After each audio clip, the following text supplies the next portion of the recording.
Hello everybody. So I'm going live today with my friend Kev Orkian. And the reason for this is because over the last year or so, I've quit my full-time day job and I managed to network with some incredible people. And Kev is one of those people that I managed to connect with. So what I wanted to do is bring these people together who I have connected with and just ask them some information about their lives and maybe some of their challenges growing up through their younger years, mainly focused in their 20s specifically, and ask them sort of what they've done to overcome those challenges and what they had to do in order to get them to where they are today. So like I say, I've connected with some extremely wealthy people, some of the most happiest people that I've ever seen in my life, and some of the most successful people just in life in general. So I want to just bring up Kev today, and Kev is one of the funniest guys that I've ever met. So yeah, I'll let him tell his story. So Kev, here he comes, hopefully. In here as well, I see some familiar faces, so thank you everybody for being here. Kev. Hey, how you doing, brother? I'm good, my friend. How are you? I'm all right, mate. I'm all right. I'm sitting in my office, getting ready for another fantastic day of making the world a better place to smile and to laugh and whatever. So I'm in a good place today. Yes, Kev, thank you so much for coming on. So, Kev, as I was just explaining, like, I've got no real plan of this at all. I've been thinking about it for a few weeks, and I thought, because I've been thinking about it for so long, I need to take action. And a few people have said to me, just do it.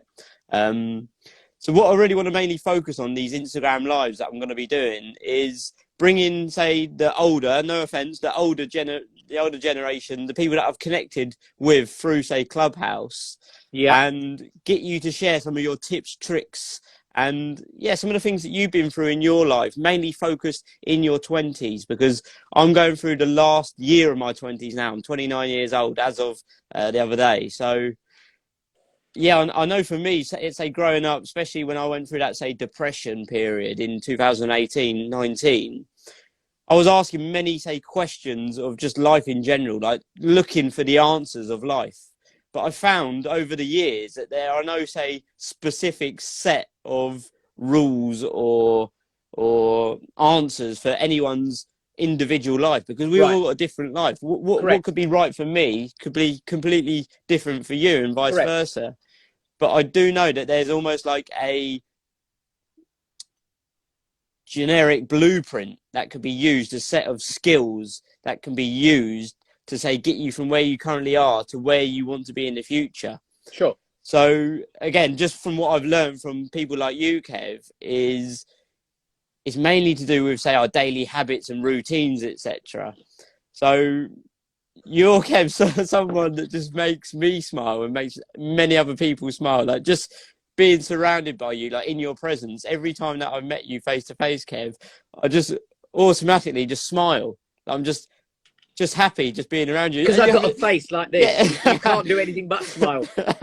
There we go. Like, quite often you don't even say anything and like you're just smiling. So I want to know, Kev, just but briefly, just tell us a brief overview of, say, your life journey. I don't Sure. want to know, say, every single bit, but like the main things that happen in your life, but mainly focus on how, say, you felt in your 20s, maybe some of the challenges that you had in your 20s, and what you've done to, say, overcome them and get to where you currently are today. Sure. It's a great question, and one that I think I started to really understand in my 30s, believe it or not, because what I did in my 20s, I did naturally, and I wasn't intelligent enough to have sat back and gone, yeah, this is what I'm going to do. I didn't have that capability or that mindset particularly. It was only in my 30s that I really started to change my mindset, change my attitude. So in my 20s, for me, it was pretty much no fear. So that was one of the biggest things that I had without thinking about it. I didn't have a fear. I had no fear. And where other people would really worry about an audition, worry about what they were going to do at an audition, in the entertainment industry, of course, or whether it was a musical or whatever, or a drama or a play or a TV, I didn't have those fears. I just thought, I'll go there, I'll get the gig. And that's the attitude I had. And I will say, I literally went through my entire musical career, which was the 20s to my 30s, with an attitude of, if I get it, I get it. If I don't, I don't. Doesn't matter. I'll move on to the next one. That's the attitude I had, Ryan. And I remember going to an audition. No word of a lie. These were back to back, by the way. And I went and I auditioned for Me and My Girl in the West End.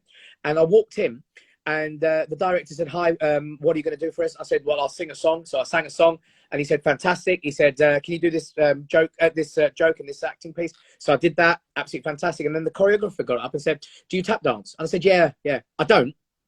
But I said, "Yeah, I do. Yeah." She went, "Oh, brilliant." She said, "Put the tap shoes on." I thought, "Oh God." So I put the tap shoes on, and she tried to do it, and I tried to copy her, and I couldn't do it. She turned around, she looked at me, and she said, "Please take the shoes off." She said, "You can't tap dance, can you?" I said, "Well, no, but I'm a quick learner." And again, no fear. So she turned around, she said, take the shoes off, and please don't, don't call us again. So I was like, all right, okay. So I just walked off. Anyway, that night I got a phone call from the director, and he said, "I'd like to give you the lead role." I said, "Because?" He said, "Because you're cocky." And he said, "That's what we need for the part." So I went back in, I learned how to tap dance. They sent me on a crash course. The rest of it's history. That kind of progression into my life happened every single time. It happened with Me and My Girl. It happened with Fame. I went for the audition. I just turned up. I pretended I had an agent, and they asked me to do the audition. I cocked up the audition, but because I was so cocky and so fearless, I got the part. I did a year in the West End with it. So what I'm trying to say is, in my 20s, I didn't think, Ryan, about being fearless. I just was. And I loved taking risks. I loved taking the attitude of, let's try it. If it works, it works. If it doesn't, put it to one side. Let's start again. And that attitude really developed with me over the first kind of, 20, 30, between my 20s and 30s. After that, though, Ryan, it was a different ballgame. When I got into my 30s, I'll tell you this story. I became very, very, very, very, very entwined in, unfortunately, in in financial problems. I took a lot of loans, a lot of credit cards, and I can tell you, at the age of 27, I was in debt by 120 grand.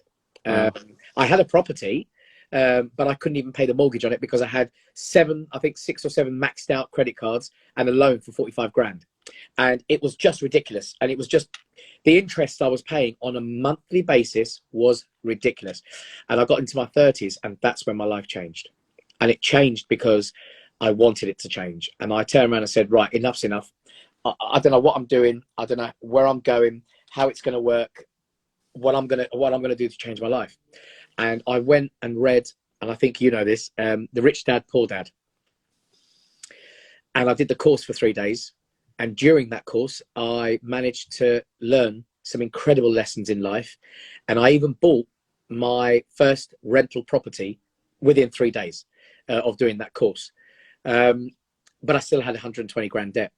And what I did was I used the techniques they taught me there. And in 17 months, I got rid of 120 grand loan debts. I brought my life back up to scratch, and I became financially free. So by the time I was 31, I was predominantly financially free. And those lessons I had no idea about in my 20s. All I knew in my 20s, like, and I think this is a massive education that we talk about actually on the Winners Club, is we are not educated enough about money. We don't know what the good money is, what the bad money is, and everything. We just don't know. And that's the problem with what we are as human beings. They don't want to teach us. They want us to keep borrowing. And so that's what I did. And it was only when I started to understand my life, and the fact that I didn't want to be in this whirlwind of debts. I wasn't happy. And that's the trigger, by the way. I wanted to be happy. And that's when it all changed. Kev, thank you so much for sharing that, mate, with us. So I just want to go back then to say, in your 20s, you were saying about how you would say just fearless. Like, you would just go for it. And I remember you saying before, actually, about you turned up to speak to, I think it was someone high up. You just went into, whether it's a hotel or a business, Yeah. and you went there, and they said, "Are you here to see whoever it was?" And you just went, "Yeah." And you wasn't. And I remember you saying that you pretended that I think you had a manager, and you Correct. really did it. You just made No, up a name, and you just sort of almost blagged your way through it, but I did it blag my worked way through it. out. I did blag my way through it. It was my agent at the time, which wasn't an agent. It was a fake person called George Gabriel. And do you remember? Yeah. And I literally just walked in. And they said, "Who sent you here today?" I said, "George Gabriel, my agent." "Oh, where is he based?" I said, "Hertfordshire." "Oh, really?" I said, "What's the agency called?" I said, "George Gabriel Associates." I said, "And here's the number." And I gave them my home number. You've got So to do it. that's, I mean, in my eyes, that's say having confidence. Like that takes confidence to do that, right? Yeah. I wouldn't say it's cocky at all. I'd say that's, yeah, just having confidence and trust and belief in your own abilities to just figure shit out, Yeah. basically. Yeah. So for anybody then say that's lacking any confidence at all, Yeah. maybe in their 20s or even in their later life, like what would you say is the first step to sort of gain that confidence in their life?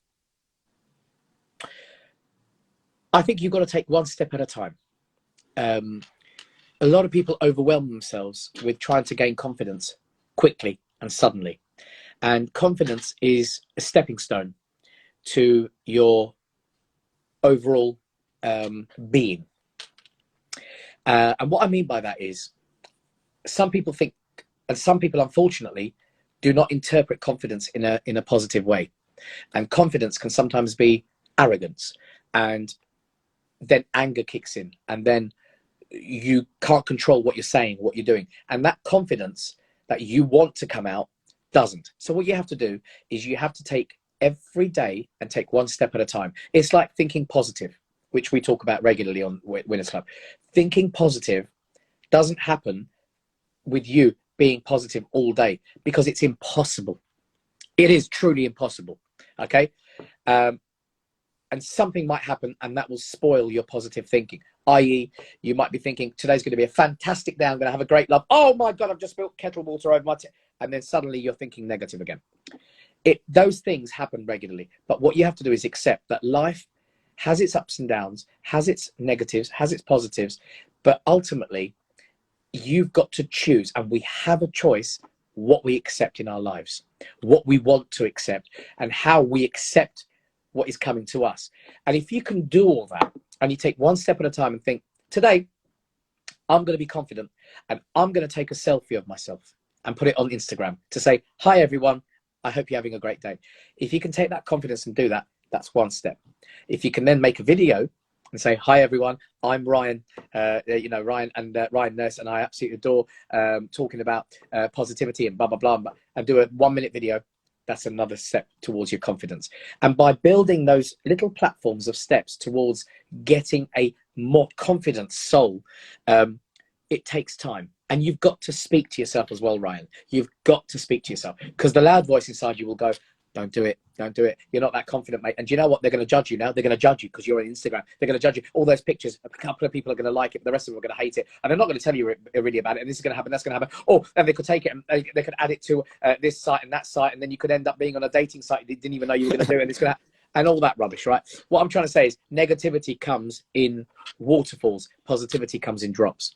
And if you can take the positivity, take that little drop and just be blessed that positivity has come to you for that little moment, then allow the rest of the world to go by. But take that 1 minute, that one little positivity, and then you'll become another little positivity. And then every day, a little drop of positivity will ultimately become a full glass. And then you can take more and more time to learn about yourself, about your confidence, and actually ultimately grow. And it's not just being confident, it's about growing into the person that you ultimately are, which is a shining light that can do anything and everything. Kev, mate, I couldn't have put it better myself. Like, that was beautiful what you just said, and how you explained it about, say, just a little drop each day, because it's the compound effect, right? It's not what we Correct. do, say, once in a while that sort of changes our lives, but it's what we do consistently. So what I want to talk about quickly then, Kev, is, like, you've been on TV. Yeah. I've seen you play the piano. Like, you're absolutely incredible at playing the piano. So a couple of things there I wanted to ask is, let's say was there anyone, say, potentially trying to drag you back, almost like the crabs in the bucket scenario? Like, was there people trying to pull you back when you was to, say, audition on TV for your skills? Yeah, so let's start with that. I think in general, one of the biggest mistakes I ever made in my life was to share everything that I was doing with everyone. And that is a very wrong move. And I learnt that a lot later in life, actually a lot later in life, in my 40s. I'm 47, I'm nearly 48, it's my birthday on Sunday, but in my 40s.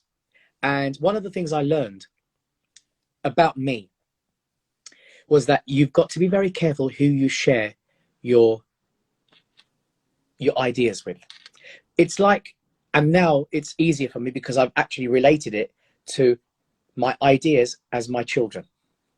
So what I do now is, would I give my sons, I have twin beautiful 8-year-olds, would I give my twin 8-year-olds to a stranger and say, please look after this, please look after my children, to a complete stranger? Because ultimately I don't know who that stranger is. I don't know what they're capable of, and I'm putting my children in harm's way. That's exactly the same with my ideas and my dreams. If you give it to the wrong people, they will become dream killers, and they will kill what you want to achieve in your life. And this happened to me regularly throughout my life. When I was on TV, many a time, before I got my television spots and things, a lot of the friends that I had never ever spoke to me. The moment they saw me on television, they were like, "Oh, Kev, how you doing, mate? It's been a long time since I last saw you there." And suddenly they're your friend. When you disappear from television for a while, they disappear as well. And it tells you that everyone loves this whole fame aspect of entertainment. But the reality is, you work years for a moment, but your reputation stays with you forever. So for me, I think it's very, very important that you're careful with who you share your stories with. You're careful who you share your dreams with. That includes, by the way, and I hate to say it, I truly do, that includes your partner, your husbands, your wives, and your family. And ultimately, family can be a real killer. So what I try and do is share my stories with people like yourself. I know Hagar Maganian's watching us right now. I share my stories with Haig because certain people in my life encourage it. Even if they think it's a rubbish idea, they go, good luck, try it. You know what I mean? And I think if you don't take risks in life and try, and you share your stories with people and they go, don't do it, because you're going to fail. That's not good. Ultimately, they're giving you their dreams, not yours.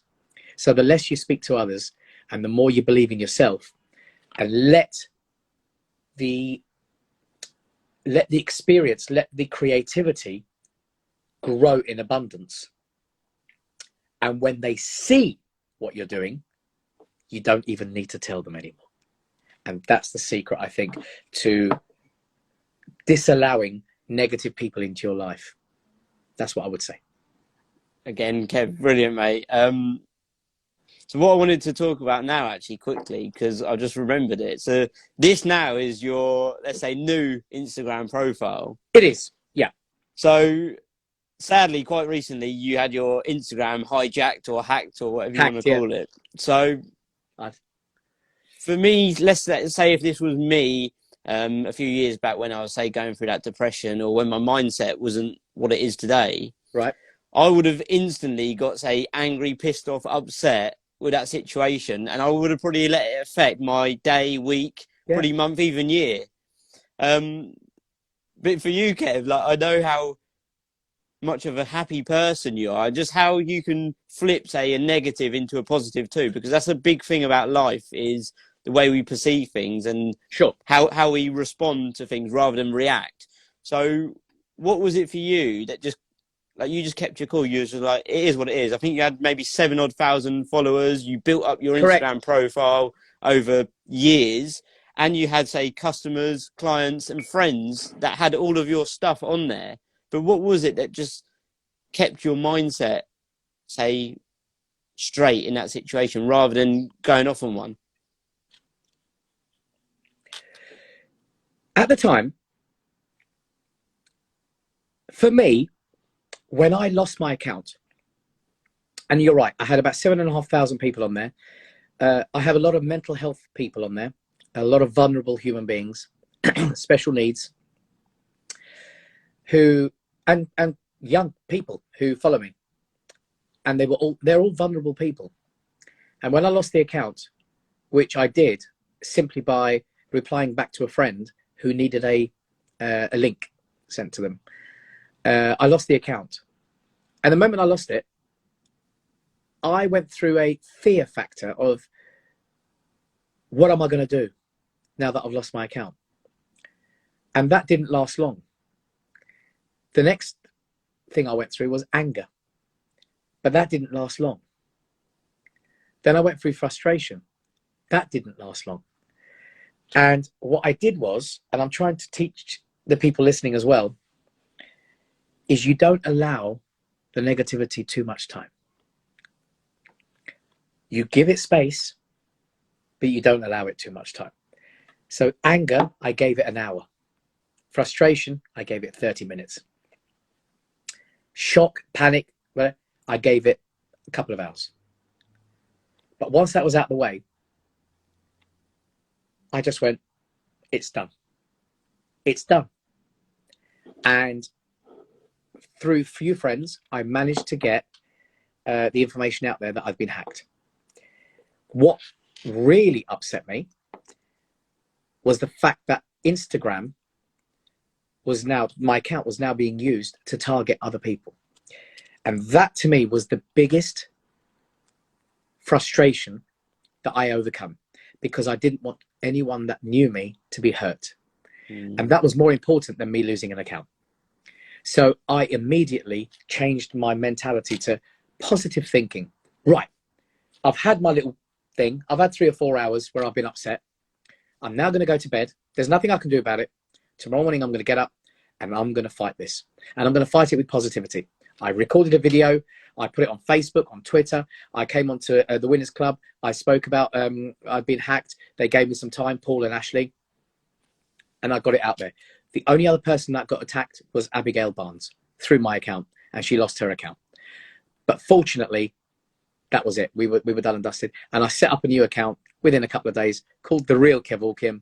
And I was back out doing what I always do, inspiring people, getting people going. And that's what it's all about. So what the lesson I'm trying to teach everyone here, and the lesson I really enjoyed learning, was don't give negativity too much time.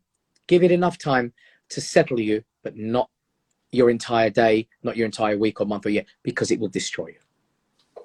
Yeah, no, that's brilliant tips and advice there, Kev, again. And yeah, like you say, it's so easy to let, say, that negative one single experience ruin our year, sometimes our lives. Like, I've seen people that are still holding on to things that maybe hurt them 10 years ago, 15 years ago. But it's just about, say, forgiveness and focusing on what you can control rather than the things that you can't control. Well, you've just said it. You've just said it. So a quick example of this is the fact that my mum hasn't spoken to me in 6 years. 7, coming up to 7 now. And she hasn't spoken to me in 7 years. She's seen her grandchildren. They're 8 now. She's seen them 4 times since they were 2. And I was angry. I was angry at my mum. I was angry at her principles. I was angry at why she wasn't speaking to me, why she wasn't speaking to my wife, why she didn't give them shit apologies about my children. And it took 4 years before I realized the answer. And the answer is forgive yourself. And once you forgive yourself, you forgive everything else. And I forgave myself. And it was an epiphany.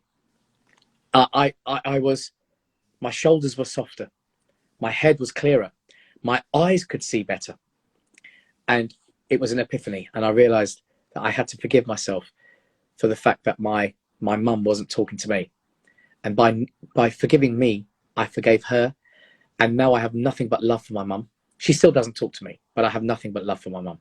And hopefully one day she'll speak to me again. So forgiveness is ultimately, forgiving yourself, is the ultimate achievement in humanity.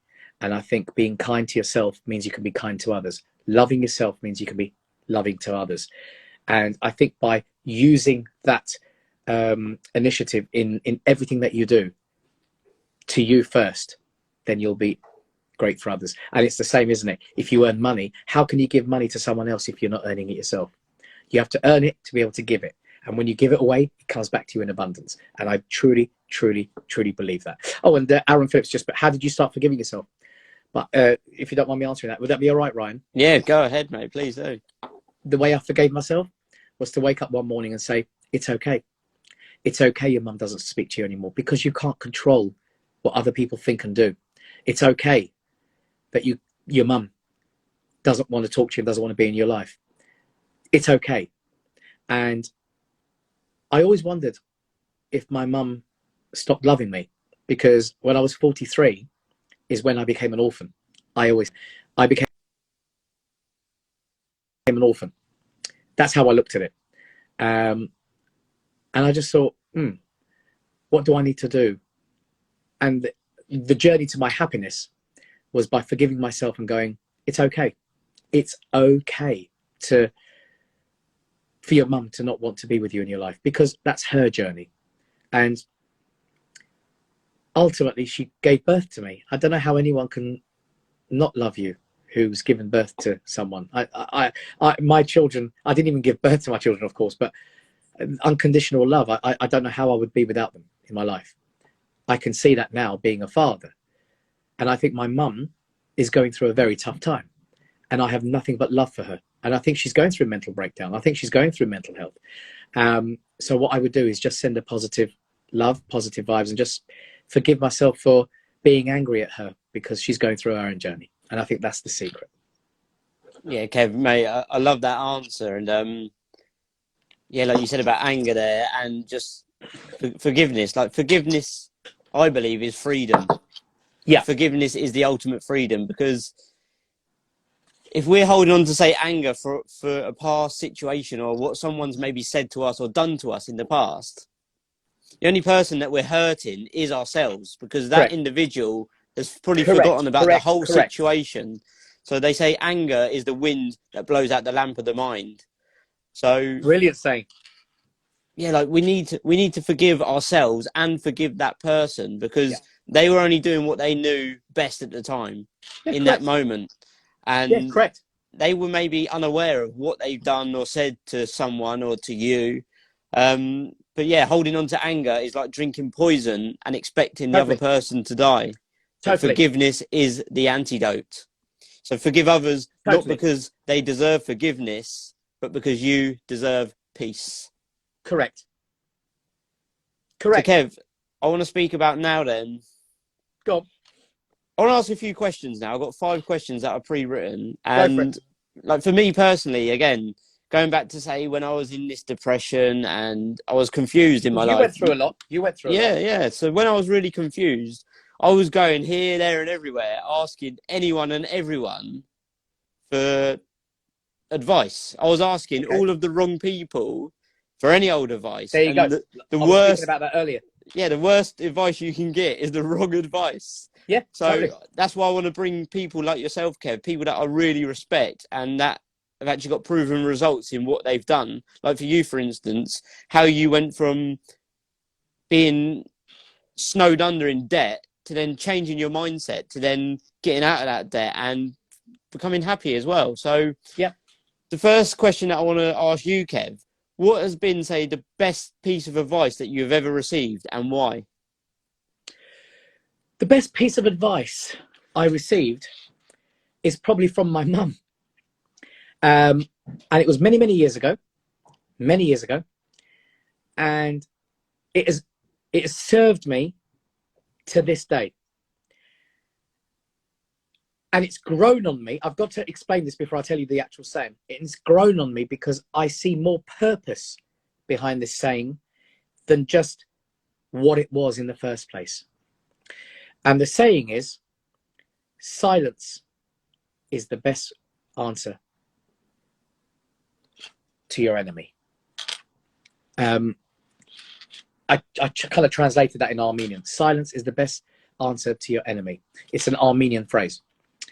And over the years, whether it's been work colleagues, relationships, whether it's been family, when someone upsets you and triggers you with a negative comment, with whatever it is, and you feel hurt, you feel offended, you tend to retaliate. No, I'm not going to do that. No. And you kind of retaliate. This happens with relationships. This happens with work colleagues and family. And I, over the years, have put this saying into practice more and more and more. Silence is the best answer to your enemy. And the enemy doesn't have to be a person. It could be a situation. It can be the inner voice in your head. And by silencing yourself, you are evaporating the negativity. I think that's the best analogy I can come up with for that. Because the more you hit back and talk, the more fuel you're adding to the fire. The more you keep silent and walk away, the more your ego, which we all have, is at peace and learns to calm a lot better in the future.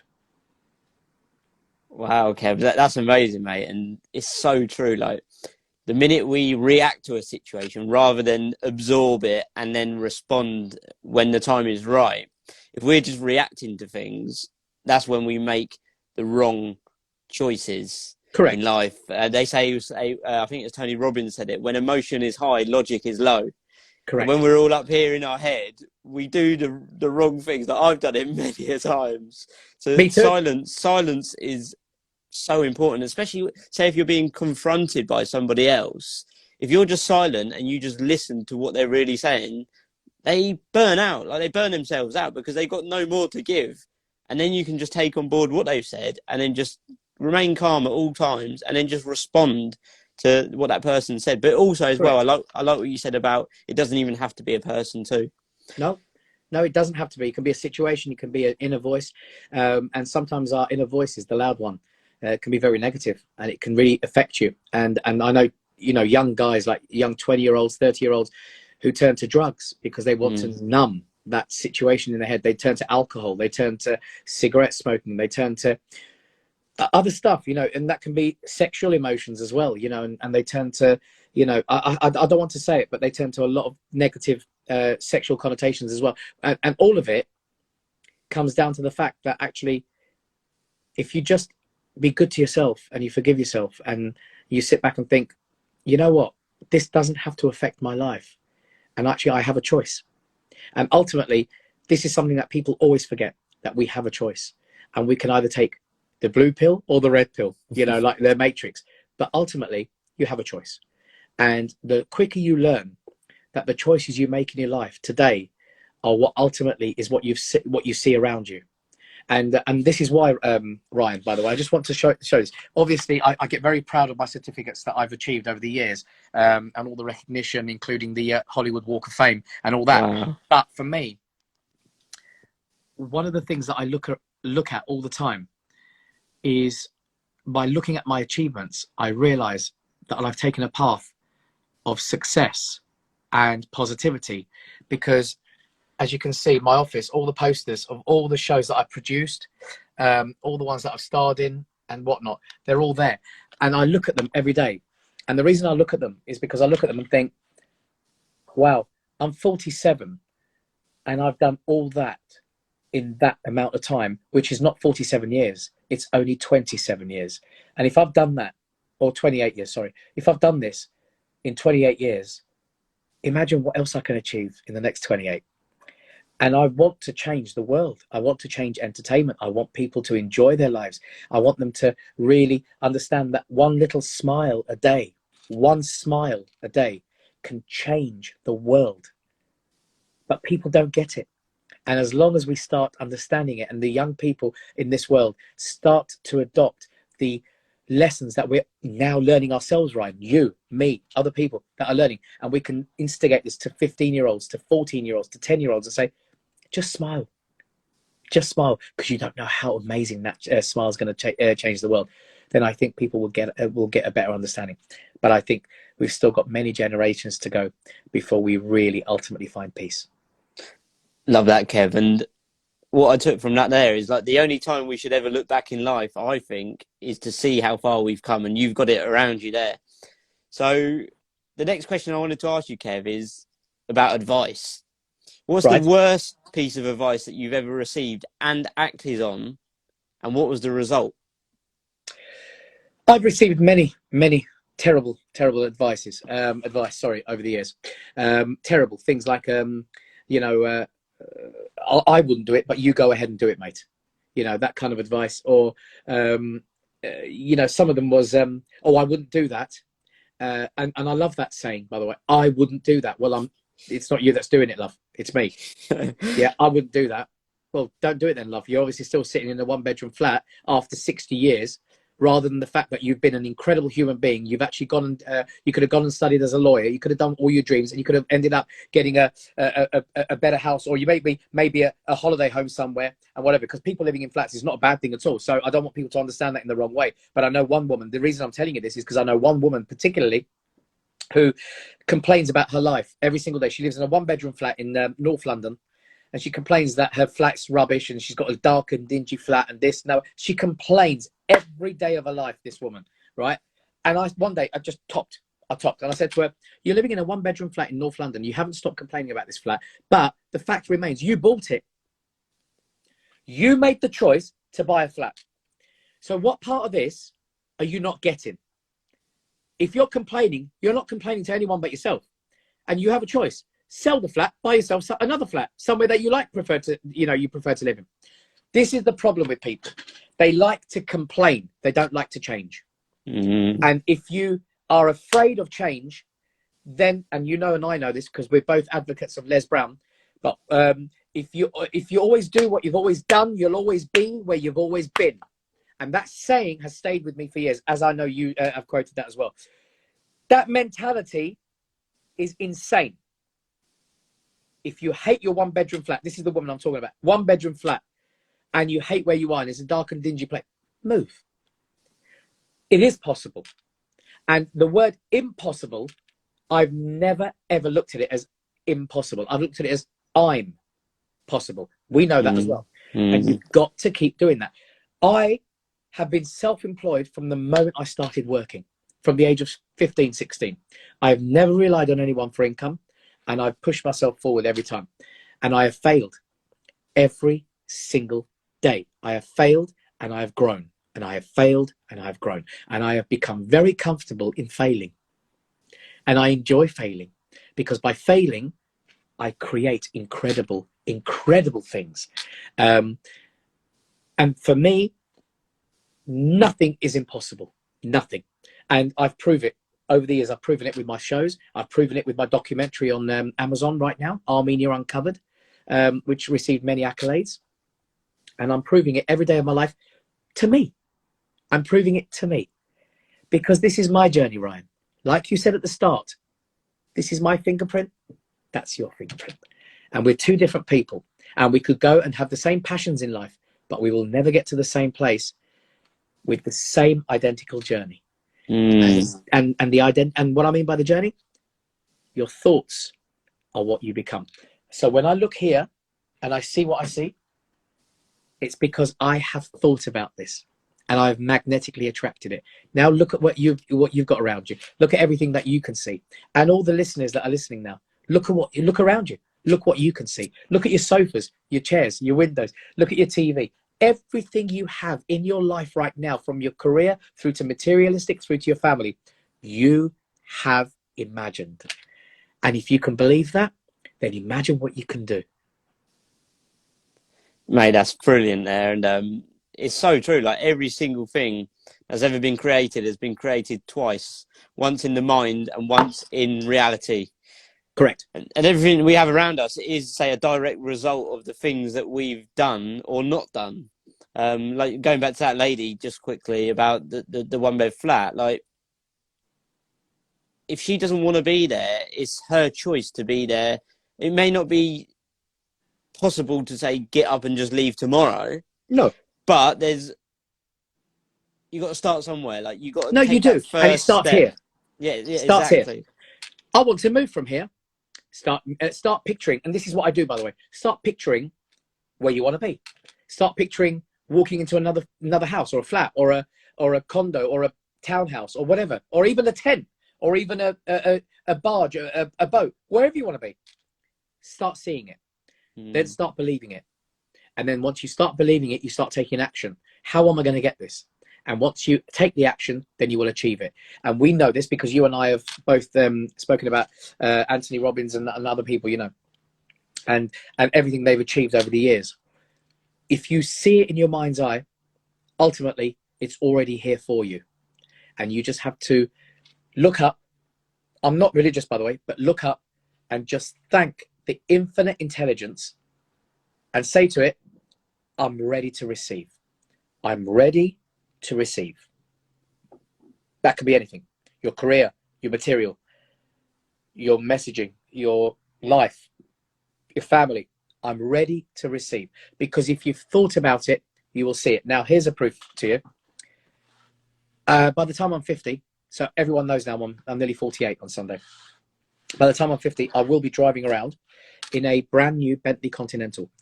I know this because it's the car that I love. I love the shape. I love the car. And I know that it's in the pipeline. It's coming to me. Now, I know it's coming to me because I've seen it.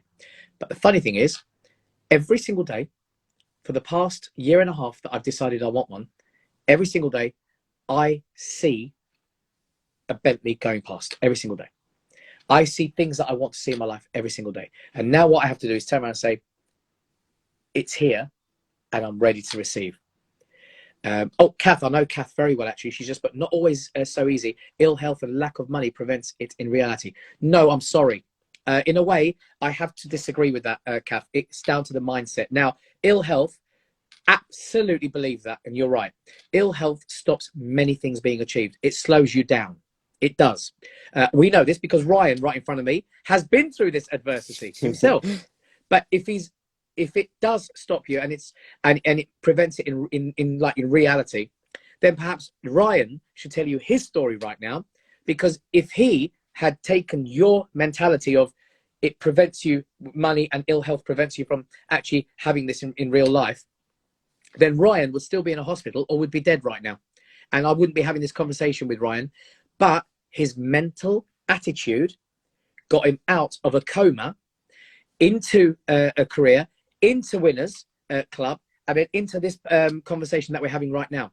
And if his mindset was to go that, oh no, this is not going to be easy, and my ill health, my coma is going to stop me from actually achieving my goals, I wouldn't be talking to Ryan today. So perhaps Ryan would be better equipped answering Kath's question or her statement rather than me.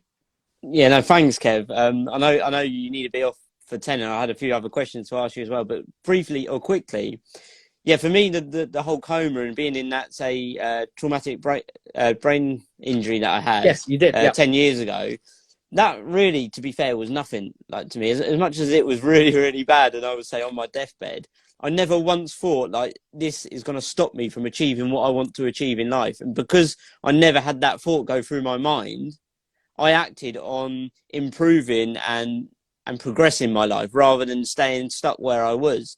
Hence why I took that, say, massive uncomfortable action, which was I literally ditched my past life or that current life that I was living, and I just went after this completely new life. But I mean, the main thing for me about the mindset and the ill health was when I had, say, ill mental health back in 2019, mainly when I was going through many months of mental misery. Because at one point in my life, I'll be lying if I'd say that death was not a desired destination. But for me, I managed to use my fear in my favor, because my biggest fear was death.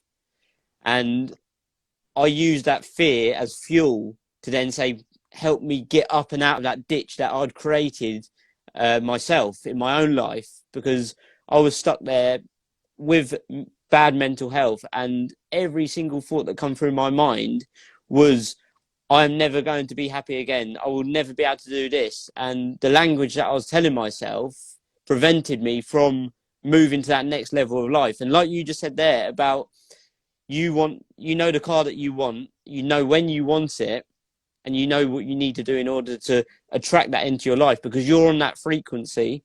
And it's something called the reticular activating system that's in our brain, the RAS, which basically is the brain's filtering system.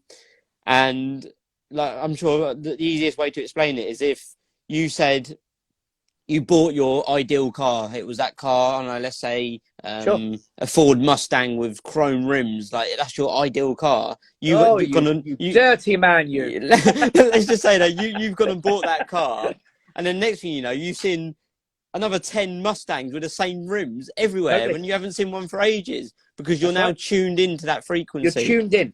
You're tuned Yeah. in. And actually, it's the frequency is a very good thing to use as well, Ryan. Sorry to butt in there, but you wouldn't go to Kiss FM and listen to classical music because the frequency is wrong. Where you tune your frequency is what you get to. And the abundance comes to you when you attract what you want in your life. And I truly believe the more you give out, the more you get back. And that is categorical.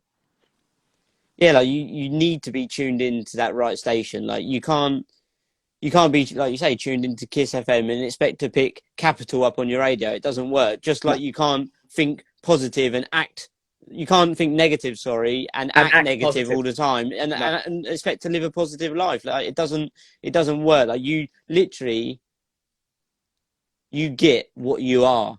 And what you focus on most expands. Like you get more Totally. of what you focus on. So if you focus on the positives, moving forward, attracting these good things into your life, Yeah. your actions will be sure to follow those thoughts.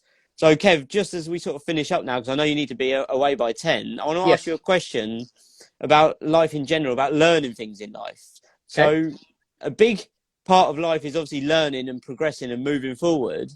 But I feel like from what I've learned over the last few years, an even bigger part of life is unlearning stuff that we say potentially been taught through childhood experience or even teenage growing up through early adulthood as well. Again, it could be other people's limiting beliefs pushed onto you, disguised as love, rather than your own. Because what we sort of think and feel throughout the majority of our life is, or does come from, say, childhood programming that we've been taught as, say, children. So what was, say, the one main thing that you had to unlearn that you was taught, say, growing up? That's a difficult question, actually, Ryan, because my parents were very strict and very poor. So where my father used to go and work, my mother would try and control the finances so that we could expand and grow bigger. And many a times I watched my mother hide money from my father, ultimately, which then enabled us to get a big house. But I saw a lot of things that were secretive, that were, don't tell your father. If I caught my mum, hiding money or this or that or whatever, I just, don't tell your father. I'm doing this for our good. I'm doing this. And over the years, I became fearful of money. I became fearful that when I earned it, I had to protect it and I had to hide it and I had to hide it away. And I can tell you, the reason I'm telling you this is because, and I'm very proud to say, I'm going counseling right now for a number of things that have been inputted and into my brain from my childhood.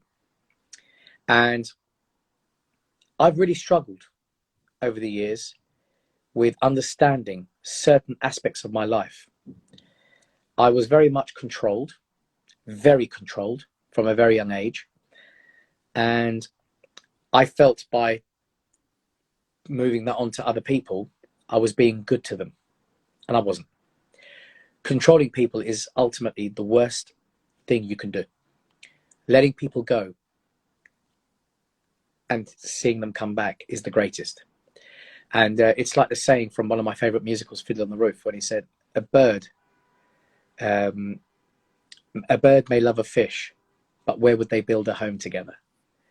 And I think if you let your friends go and they come back to you, I think you create an abundance of friendships, which I know I can see a few people on here, including my wonderful friend, Mark. Mark Williams is on, he's a great magician, fantastic human being. But I think for me, I had to unlearn predominantly 90% of my life. Wow. Yeah. And I say that with all due respect to my mother and my father. I love them dearly, but control, hiding money, finances, being afraid of what we have, what we don't have, giving more, too much, rather than holding a little bit back and allowing other people to do the same for you. So what I mean by that is, don't worry, I'll take your kids to school today. I'll take them all year. Don't worry about it. No, try and give a little bit more back, and make it a bit more kinder, a bit more, So I think a lot of the things I had to unlearn were because of my mother. And today I still struggle, which is why I'm going counselling. And I'm really enjoying the counselling, actually, because I'm just talking, I'm getting it out. And I think that's really important when it comes to childhood issues and things like that. And actually, ultimately, one of the biggest things I had to learn immediately, was how to deal with my children, because I was beaten as a child, severely.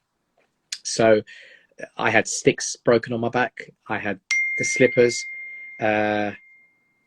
everything.